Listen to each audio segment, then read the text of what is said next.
Yep, I'm back, and this time with a spoiler talk. Let's talk spoilers when it comes to Avengers Endgame, and this is my final warning. Spoiler warning, spoiler warning, spoiler warning. Let's do this. Okay, first of all, I gotta tell you, I love the way this film opened, because it showed us Clint Barton and his family, and the way his family disappeared right in front of him, turned into ash. I was like, wow, this, I feel something for Hawkeye right there. I was like, okay, this is a different kind of film. Then it cuts to Tony Stark and Nebula in space, and Nebula was such an essential part of the story because she's essentially a super tragic character. I mean, she was Thanos' victim, and everything she wants to do is help our heroes bring back their loved ones because she knows that she lost Gamora for good. Or did she?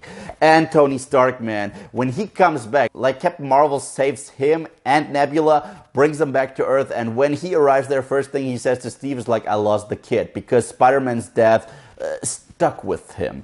And then he blames it all on Captain America because he was the one who basically destroyed the Avengers. You're like, you weren't there, man. You broke up the Avengers. This is all your fault. And then something happened that truly caught me off guard. The rest of the Avengers, Steve, Thor, Hulk, a couple other folks, they actually track down Thanos, and Thor straight up murders him, kills him. He cuts off his hand, and then he cuts off his head, and he even quotes him. He's like, yeah, I went for the head. I was like, shit, like, is this movie going to be R-rated? Wow. But then another unexpected thing happened. We have a time jump. 5 years pass, and we finally see how each and every one of those Avengers characters are dealing with this massive tragedy. And that was such an interesting thing because we needed to be reintroduced to these characters. We needed to see them pummeled to the ground in order to bring them back, because that's ultimately what makes and breaks a hero. So, Iron Man, Tony Stark, he started a family with Pepper Potts. He has a little baby daughter.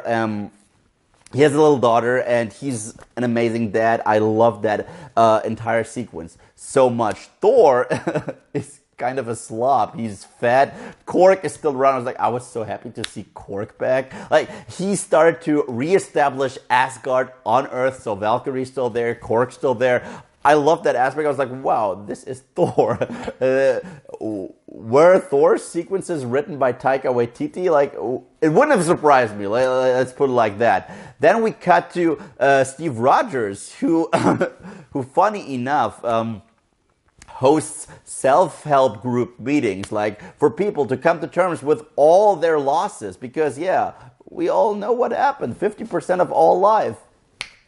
And we cut to Natasha Romanoff, and she puts it into words. I was like, you're right. She's like, this is the only family I've ever had, and now it's been ripped apart. I was like, this is some tragic shit. There's no other way to say it. And we cut to Hawkeye, who has become this hardened warrior, like a samurai, Ronin. He kills folks, and Natasha tracks him down because he is her brother. He is what's left of her family. They all come together, and boom, Ant-Man appears. Because as we all saw in the post-credit sequence from Ant-Man and the Wasp, he actually traveled to time. So he arrives 5 years later, and again, heart-wrenching moment when he is reintroduced to his daughter Cassie, who is now 5 years older. I was like, wow, she's a teenager now. Wow, that hit me. So he comes up with a plan to pull off a time travel heist.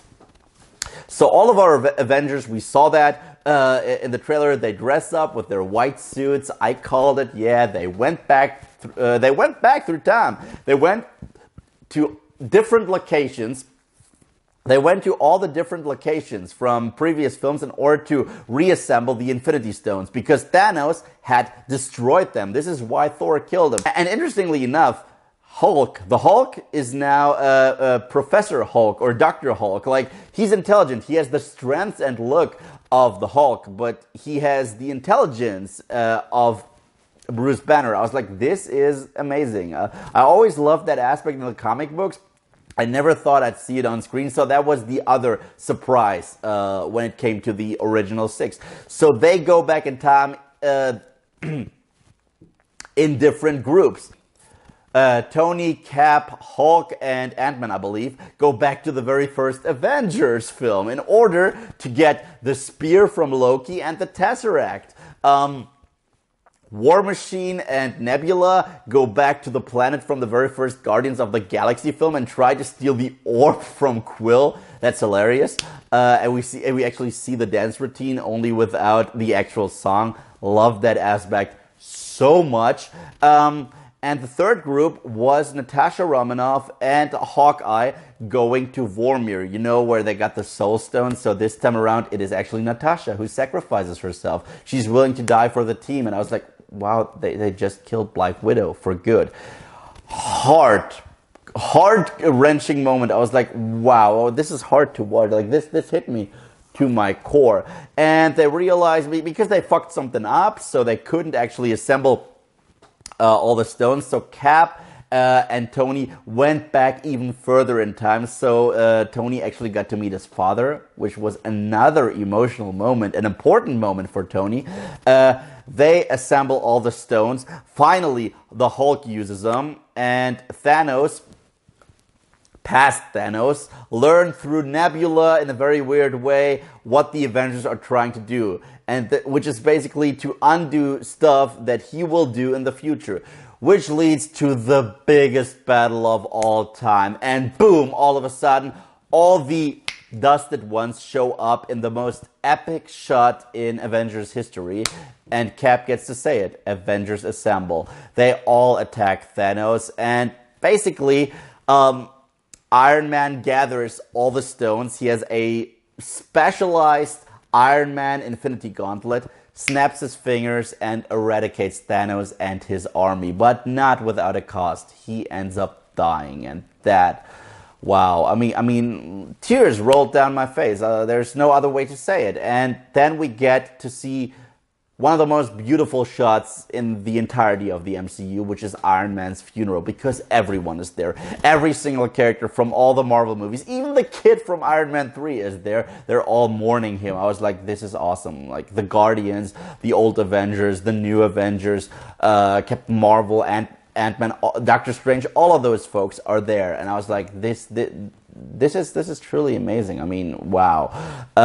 And Captain America wants to go back in time in order to bring the Infinity Stones to where they're supposed to be in order to not mess up the timeline completely. But turns out he doesn't return because he decided to finally live a happy life with Agent Carter. So the Avengers turn around, and all of a sudden we see old Steve Rogers, and he basically gives his shield to Sam. So the Falcon is going to be the new Captain America, and this is the way the film ends. And well, I can't say how much this movie touched me. I mean, I said in my spoiler-free review, this is a celebration of the overall Marvel Cinematic Universe, and I loved every second of it. This movie was incredible.